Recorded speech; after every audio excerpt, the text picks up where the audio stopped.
우리 하나님은 좋으신 하나님이십니다. 풍랑이 일 때 우리를 지키시는 하나님이신 줄로 믿습니다. 인생의 험한 풍랑 중에 우리 하나님이 가장 안전하고도 가장 확실한 그런 항구로 인도하시는 줄로 믿으시길 바랍니다. 오늘은 저는 KBS의 한 편의 드라마도 아니죠, 다큐멘터리인데 소개함으로 설교를 시작할까 합니다. 지난 화요일입니다. CGN TV에서 목회자들을 초청을 해서 교회 오빠라는 영화를 시사회로 보여주었습니다. 보니까 KBS에서 그 암이라는 프로그램으로 이 암 환자들을 방영을 하는 그런 내용이었습니다. 이것이 작년에 방영이 됐는데 한국 내뿐만 아니라 해외에서도 엄청난 반향을 일으켰던 모양입니다. 그래서 올해는 이 내용으로 영화를 만들었습니다. 거기에 조금 더 추가를 한 거죠. 2015년에 그 어려움을 겪은 한 가정이 모델이 되었는데 무려 4년 동안 다큐멘터리로 쭉 이렇게 추적하면서 촬영을 한 내용이에요. 근데 깜짝 놀랐던 게 첫 시작에 하나님의 말씀, 성경의 욥기서가 딱 나오더라고요. 이래도 되나? 이게 뭐지? 라고 조금 충격을 받았는데 KBS에서 공영방송에서 이런 거를 만들이라고는 도저히 상상이 믿어지지가 않는 그런 내용이었어요.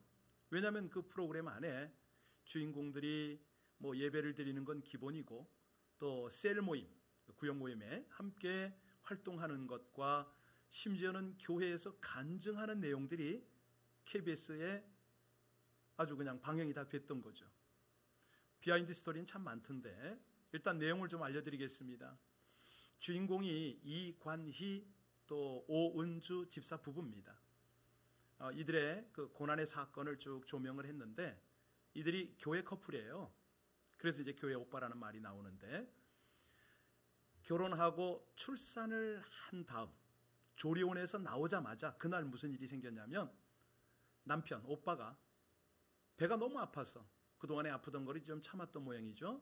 병원을 갔는데 대장암 4기 판정을 받았습니다. 하늘이 무너지는 그런 상황 아니겠습니까? 자, 이제 갓 아이가 태어났고 부부가 이제 생활을 시작하려고 하는 상황인데 남편이 가장이 무너지고 있습니다. 근데 설상가상이에요. 그 일이 있고 나서 채 얼마가 되지 않았는데 시어머니가 집안에서 목을 매서 자살을 했습니다. 여러분, 며느리 입장으로 시어머니의 자살한 모습을 목격을 했다. 어떤 느낌이 들까요? 외아들인데 이 아들이 어머니가 돌아가신 그 모습을 보고 장례를 치러야 돼요. 자, 이쯤 되면은 아무리 신앙생활을 한다 하더라도 엄청난 충격이었겠습니다. 그런데 더 안타까운 것은 그 아내인 오은주 집사가 그때 충격 때문인지 시름시름 앓은 거예요. 너무 아팠어요. 병원에 갔더니 혈액암 4기 판정을 받았어요. 그러니까 이 사건이 일어난 게 남편 암, 또 어머니 돌아가시고 자신이 암, 이게 딱 1년 안에 일어났던 일입니다. 만약에 우리 주변에 이런 일이 생겼다. 어떤 느낌일까요? 사실 한순간에 모든 것을 다 잃어버리는 이런 상황 아닙니까? 자, 이쯤 되면 신앙의 끈을 놓칠 수가 있겠습니다. 하나님을 원망하고 신앙을 포기할 수도 있는 이 극한 상황. 그런데 이것이 이제 드라마가 되고 영화가 되는 거는 KBS에서는 어떻게 생을 마감을 하는가 여기에 포커스를 뒀고 이제 우리가 보는 영화는 이들이 과연 믿음을 지켜내는가 여기에 이제 포커스가 되잖아요. 제가 본 관점은 그렇습니다. 이 부부의 제주 여행을 가고 산에 가서 투병을 하고 여러 가지 모습이 나오는데 보면 볼수록 육은 점점 무너지더라고요. 처절하게 무너져요. 머리를 박박 깎기도 하고 죽은 깨가 얼굴에 쥐어졌다 폈다 하기도 하고 바짝 마르기도 하고 육의 성전이 점점 무너지는데 가만히 보니까 그들 안에 있는 영의 성전은 더욱 아름답게 지어져 가더라. 놀랐어요. 예, 너무 놀라운 거죠. 사실 그 부분 좀 딱 깨달음이 오니까 제가 너무 부끄러운 거예요.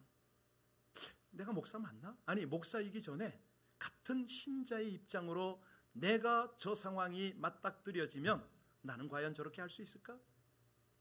물론 생각만으로는 할 수 있겠다라고 할 수 있겠지만 막상 이렇게 뭐 꼭 암이 아니라 여러 가지 우환이 겹치고 어려움이 오면 내가 정말 무릎 꿇고 기도할 수 있을까?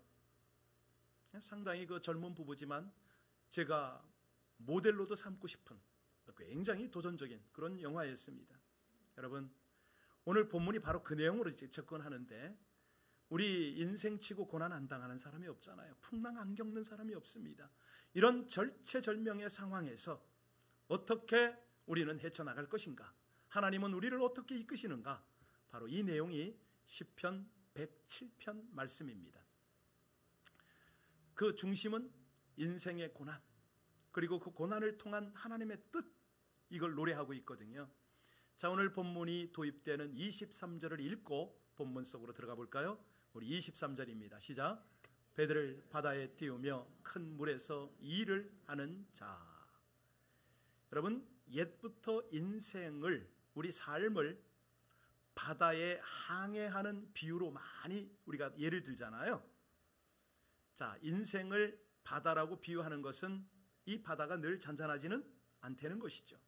풍랑이 일고 폭풍이 몰아치고 정말 인생 자체가 힘겹게 항해를 한다. 그래서 우리 인생을 어떤 바다라고 그러죠? 고해, 고통스러운 항해다. 이 바다의 항해에서는요, 언제 폭풍과 풍랑이 다가올지 예측이 어렵습니다. 뭐 일기예보가 있다 하더라도 이게 그렇지 않아요. 저희같이 바다에서 잔뼈가 굵은 사람은 잘 압니다. 바다의 해류가 다르고 건물, 중간물, 속물이 다 다르게 흐릅니다. 또 일기에 따라서 얼마든지 광풍, 아주 그냥 말 그대로 미친 바람이죠. 엄청난 그런 일기가 막 급변할 때가 있습니다. 자, 그런데 이런 폭풍의 영향으로 그걸 잘 이기고 한국까지 들어오는 배가 있는가 하면 파산하는 배가 있지 않습니까? 이걸 우리 인생에 한번 비유해 볼까요? 우리 인생이 그렇습니다. 우리 삶이 그렇습니다. 예측하지 못했던 그런 돌개바람이 불지 않습니까? 이 사람이 나를 쿡 찌르고 저 사람이 교묘하게 나를 농락하고, 이런 문제가 상상도 못했던 문제가 터지고, 이런 일들이 한두 개가 아니죠. 그런데 이런 고난이 밀어닥칠 때 개인도, 가정도, 공동체도 그냥 폭삭 침몰하는 경우도 있고 잘 이기고 헤쳐나오는 그런 인생들도 있습니다. 자, 그런데 여기서 이제 우리가 중요하게 깨달아야 되는 게 뭐냐면, 첫 번째는 이 고난이 왜 오는 거냐? 왜 오죠? 하나님이 허락하시기 때문에 오는 거 아닙니까? 시편을 묵상하신 분은 압니다. 8절과 21절과 또 15절, 그리고 특별히 오늘 31절 한번 볼까요? 31절에 그 공통적인 식구가 하나 나오는데 31절 같이 읽습니다. 시작. 여호와의 인자심과 인생에게 행하신 기적으로 말미암아 그를 여기 보니까 인생에게 행하신 기적, 기이한 일이죠. 기이한 일. 그로 인하여 찬송을 할지어다. 그런데 이 기이한 일이 뭡니까? 기적이 뭡니까? 여러분이 시편 107편 4절을 보시면 거기 나오는 내용이 뭐냐면, 이스라엘 백성들이 광야에서 40년간 겪는 경험, 고난, 그때 하나님이 행하셨던 기적을 기억하라, 이런 뜻이 되겠고요. 10절을 보세요. 거기 보면은 바벨론에서 포로 생활을 합니다. 몇 년 합니까? 그렇죠. 70년 동안 너희들을 구원하여 내는 이 하나님의 기적을 보라. 16절에 보면은 개인적으로 공동체적으로 죽을 위기에서 건져주시는 하나님을 기억하라. 특별히 22절부터는 이 항해하는 풍랑 속에서 너희를 건져준 그 하나님을 기억하라. 정말 이 말씀은 여러분에게 전하는 말씀이지만 저 개인에게 주시는 하나님의 말씀이거든요. 여러분들 혹시 무서운 풍랑을 한번 경험해 보셨나요? 배를 타고? 못 해보셨어요? 그럼 오늘 간접 체험을 하십시오.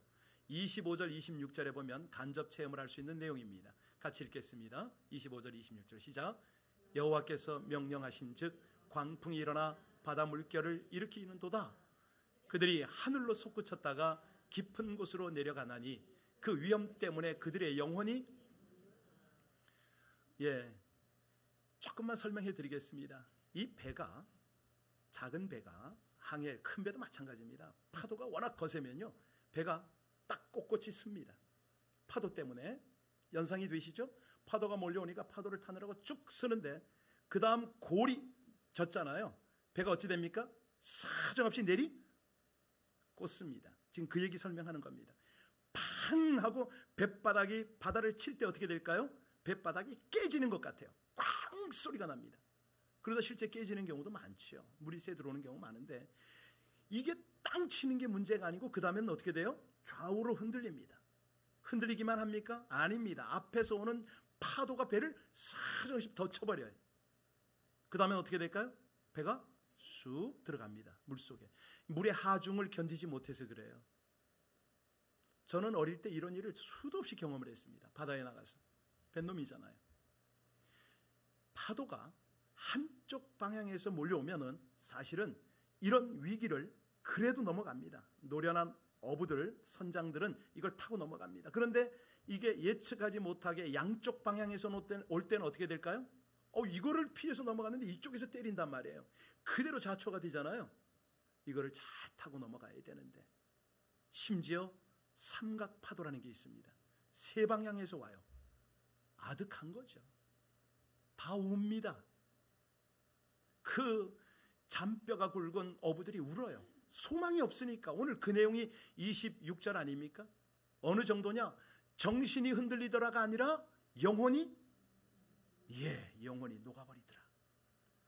그 배 안에서는요 몸을 가눌 수가 없어요. 너무 요동치니까.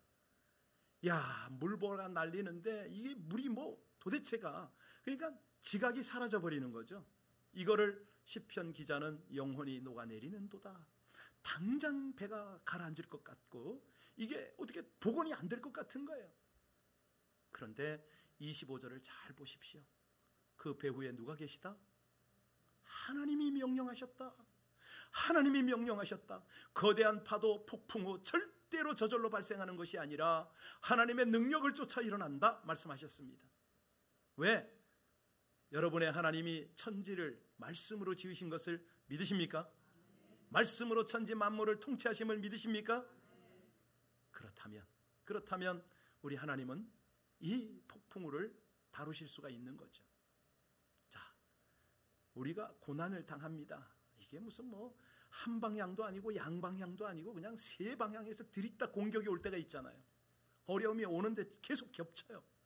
저 사람들이 나를 모함을 하고 오해를 하고 온갖 술수를 부리는데 계속 이게 들어오는 거예요. 어떡합니까? 이때 우리는 세상을 주관할 능력이 없습니다. 어찌하랍니까? 왜 하나님이 이런 상황을 우리에게 주시죠? 하나님 앞에 연약함을 솔직히 인정하려는 거예요. 자연과 환경의 한계를, 너희들의 한계를 일깨워 주는 거 아닙니까? 왜? 하나님을 바라보도록, 하나님과의 관계를 온전히 하도록. 믿음의 사람들은요 이 광풍 앞에서 주눅드는 것이 아닙니다. 무너지는 것이 아니에요. 거기서 뭘 보죠? 하나님의 능력, 하나님의 위엄을 보는 거예요. 이제 그리 가는 거예요. 여러분, 그럴 때 어찌합니까? 우리 요나가 참 기가 막힌, 그 요나서에 보면 거기도 광풍이 불 때가 있지 않습니까? 어떤 때 그 광풍이 붑니까? 요나가 다시스로 갈 때. 선장 선원이 다 알지 않습니까? 그때 요나가 뭐라 그러죠? 이 광풍이 누구로 인하여? 다 아시잖아요. 자기가 하나님의 명령에 순종치 않아서 하나님으로 인하여 이 광풍이 불었다. 나를 어떡하라? 바다에? 사실 그렇습니다. 이렇게 포기하는 사람이 있어요. 더러 무너지는 사람이 있어요. 그러나 하나님께서 이 광풍을 주신 목적은 뭐라고요? 하나님을 바라보려는 거 아니에요. 신뢰하라는 거 아니에요. 28절 29절 같이 볼까요? 28절 29절 같이 봉독합니다. 시작. 이에 그들이 그들의 고통 때문에 여호와께 부르짖음에 그가 그들의 고통에서 그들을 인도하여 내시고 광풍으로 고요하게 하사 물결도 할렐루야 할렐루야. 예, 여러분 잘 보십시오. 이 풍랑의 현장을 주님이 아신다 모르신다? 보신다 안 보신다? 어디에 계신다? 바로 곁에 계십니다. 마태복음 마가복음에 보세요. 제자들이요 갈릴리를 건너갈 때, 갈릴리 호수를 건너갈 때 무슨 일이 생겼습니까? 광풍이 노도대작하잖아요. 너무 풍랑이 거세니까 어떻게 하면 좋을지를 몰라요. 그때 우리 주님 어떻게 했죠? 그 밤바다를, 그 칠흑같이 어두운 밤바다를 걸어가십니다. 어떻게 해요? 기도하면서 보고 계셨죠. 알고 계셨죠. 너무 위험하니까 다가가십니다. 가셔서 하시는 일이 오늘 29절 아닙니까? 다시 한번 봉독합니다. 29절 시작. 광풍을 고요하게 하사 물결도 할렐루야. 예, 하나님이 함께 하신다는 거예요. 왜요? 왜 이 광풍을 허락하셨다고요? 하나님을 주목하도록, 하나님을 찾도록.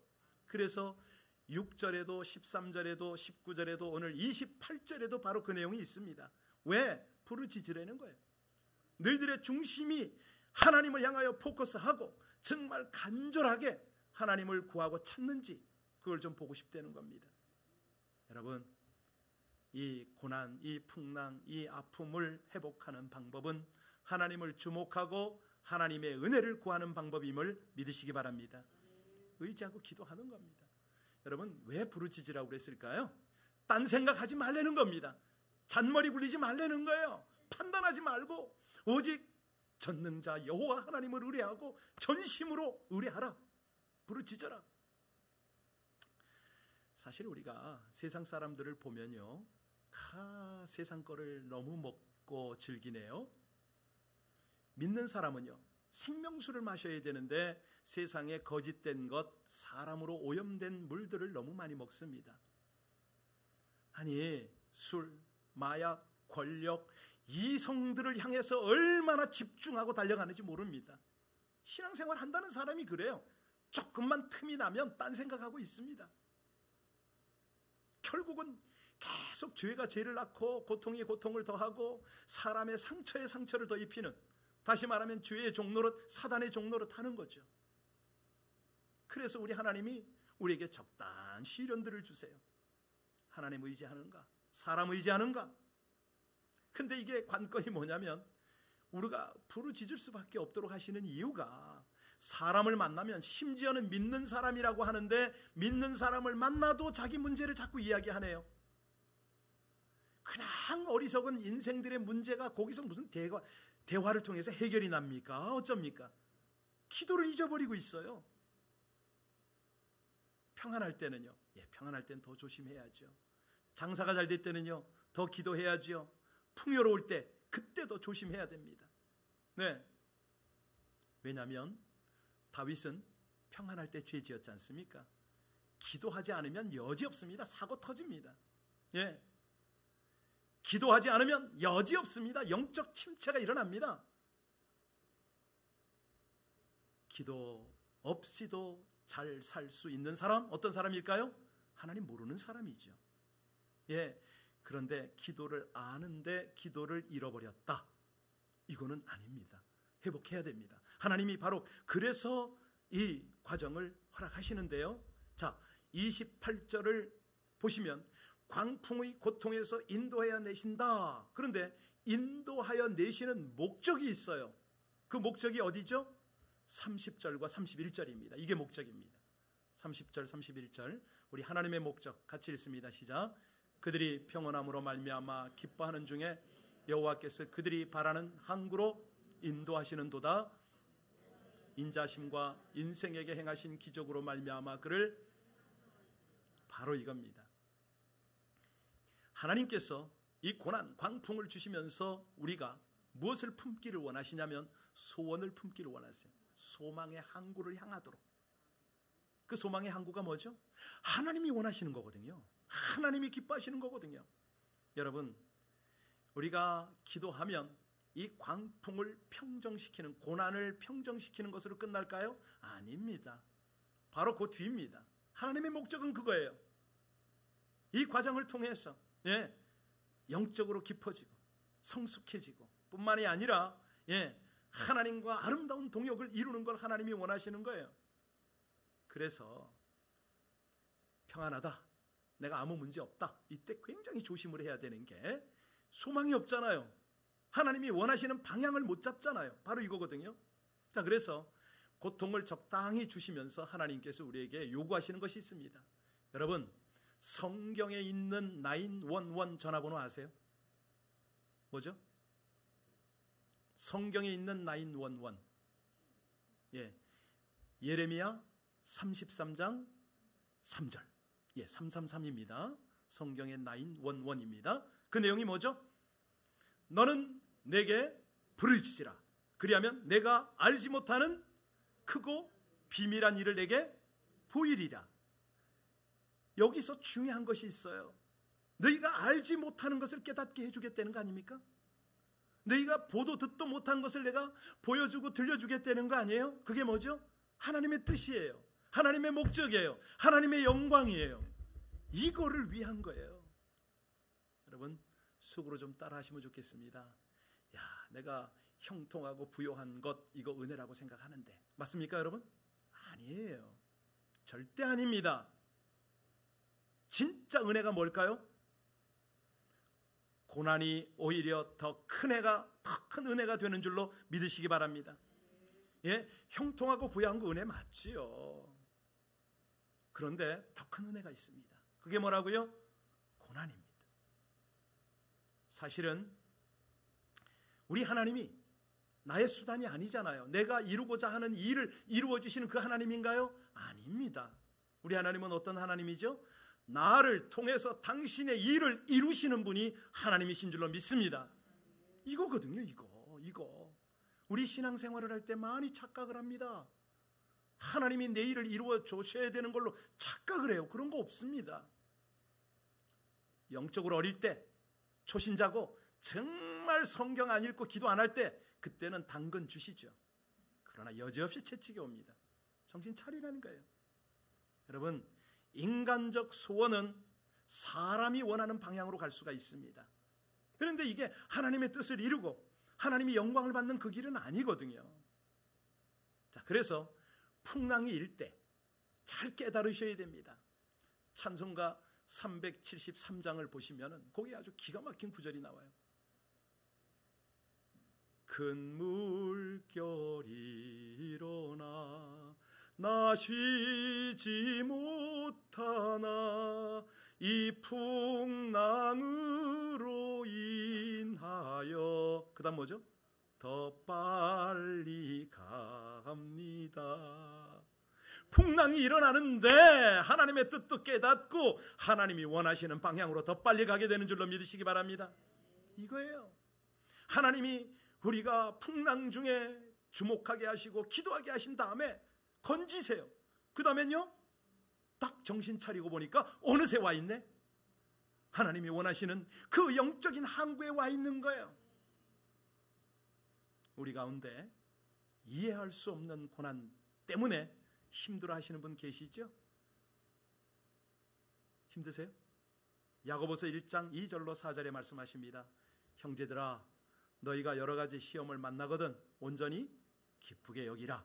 이는 너희 믿음의 시련이 인내를 만들어내는 줄을 너희가 알미라. 인내를 온전히 이루라. 이는 너희로 온전하고 구비하여 조금도 부족함이 없게 하려 함이라. 이 고난이요, 이 풍랑이 우리를 근심하게 합니다. 그런데 하나님 입장으로 보면 하나님과 대면하는 거죠. 하나님의 얼굴을 구하게 하는 하나님의 섭리인 거죠.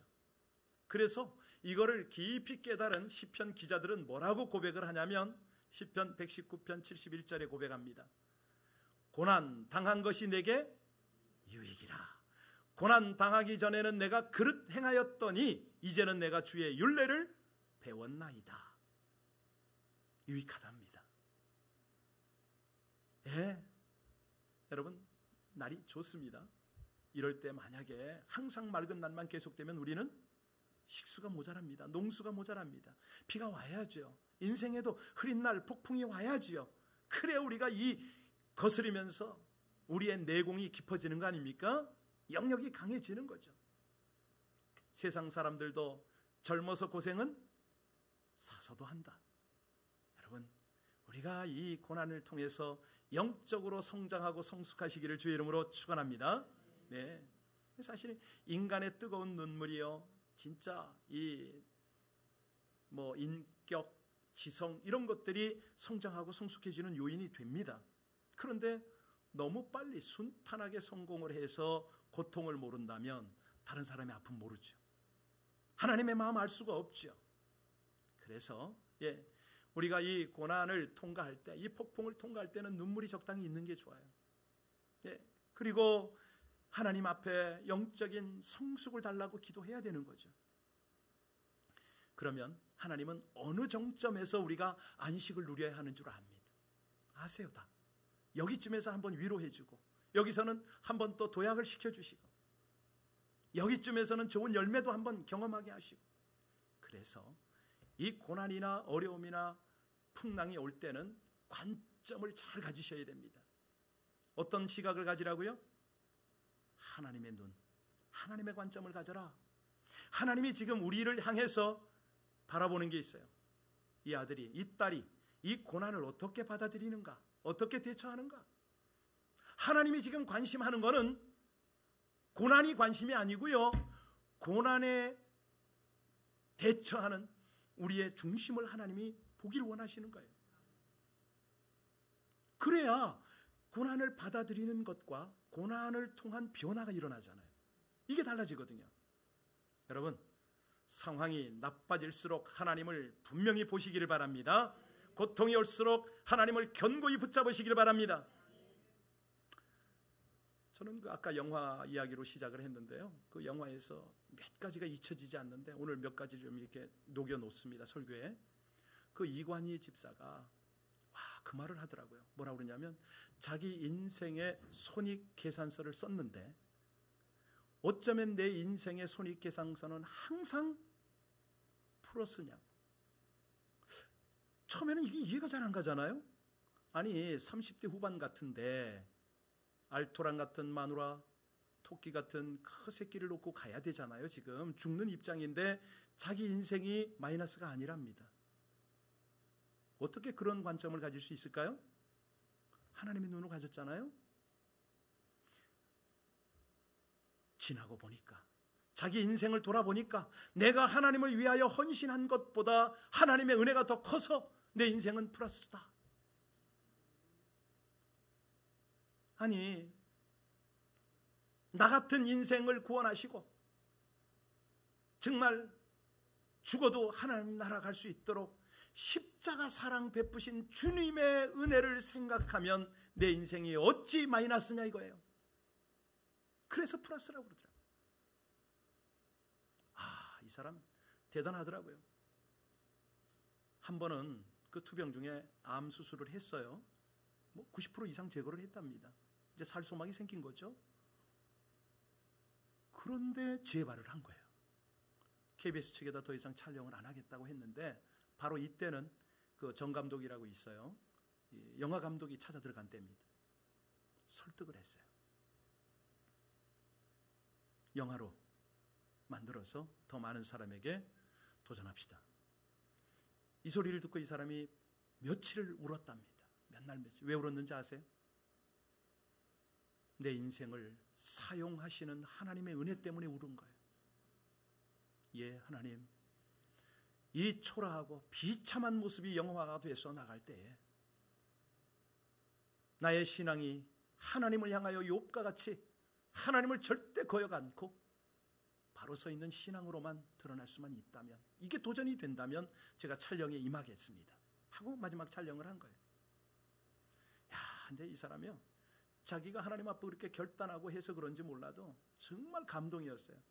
마지막 어느 장면이 엔딩이냐면, 침대에서 아무것도 못 먹잖아요. 바짝 말랐잖아요. 그게 이제 숨 거두는 장면이 엔딩이에요.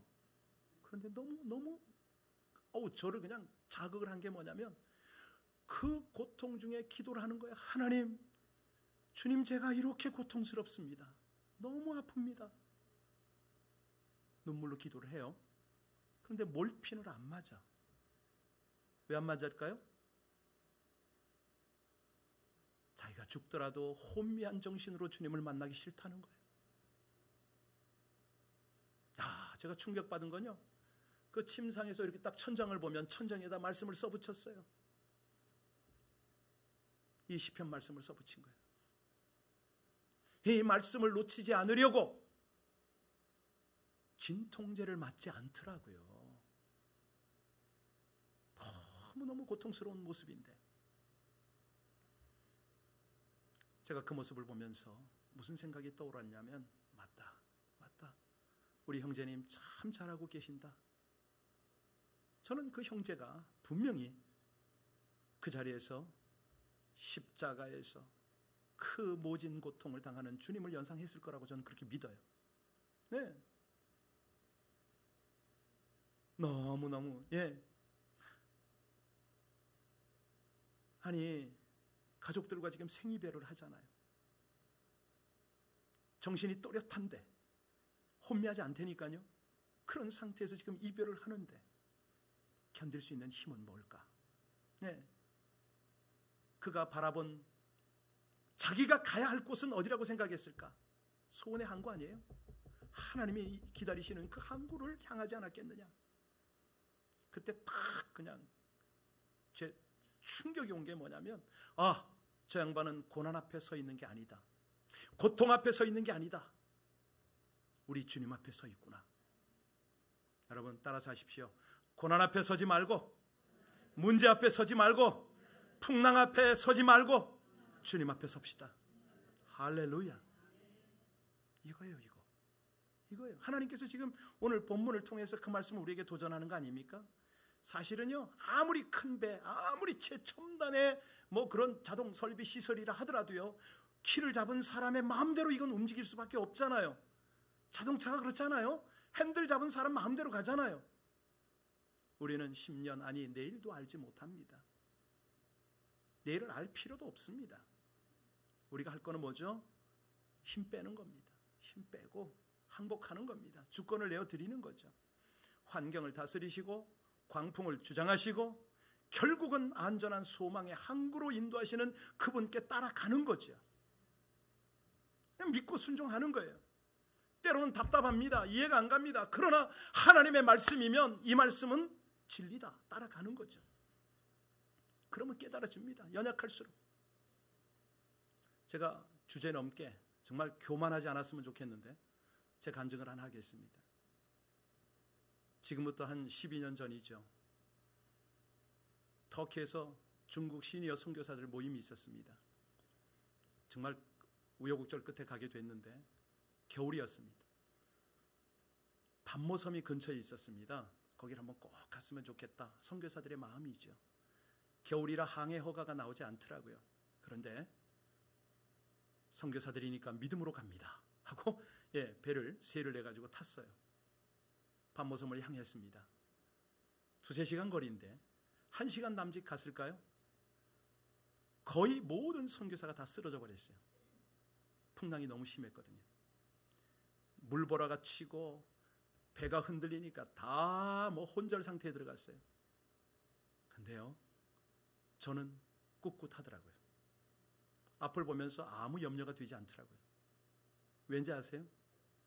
뱃놈이라. 10대 소년 때 이거는 아무것도 아니었거든요. 더 정말 절대절명의 상황에서 하나님이 저를 살려놨거든요. 그러니까 전 보이는 거예요. 그게 선교사들 격려해서 괜찮다고, 이거 아무것도 아니라고, 곧 도착할 거라고. 여러분, 그런 겁니다. 하나님께서 우리의 모든 인생을 다듬어 오시고 인도해 내셨다면, 지금 내가 나이 먹었어, 나 뭐 해놓은 거 없어, 아니에요. 비록 우리가 연약해도 하나님을 포커스하고 하나님의 말씀을 따르면은 여러분의 인생도 이전에 경험했던 모든 것들을 통하여 하나님의 영광을 찬양하게 하실 줄로 믿으시기 바랍니다. 오늘 그 내용이 마지막 절이에요. 31절 32절 같이 읽어볼까요? 31절 32절 한번 읽겠습니다. 시작. 여호와의 인자심과 인생에게 행하신 기적으로 말미암아 그를 찬송할지로다. 백성의 모임에서 그를 높이며 장로들의 자리에서 그를 찬송할지로다. 할렐루야. 여러분의 인생이 이 찬양을 해야 돼요.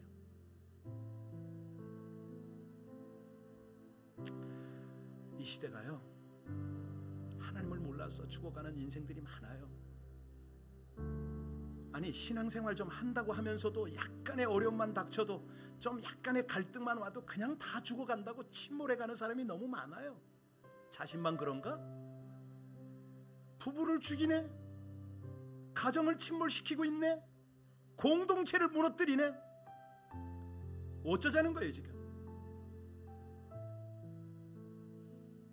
이간희 집사 부부를 저는 설명했습니다. 오늘 본문을, 하나님의 말씀을 여러분에게 전했습니다. 성도가 조롱을 받고 교회가 조롱을 받고 있습니다.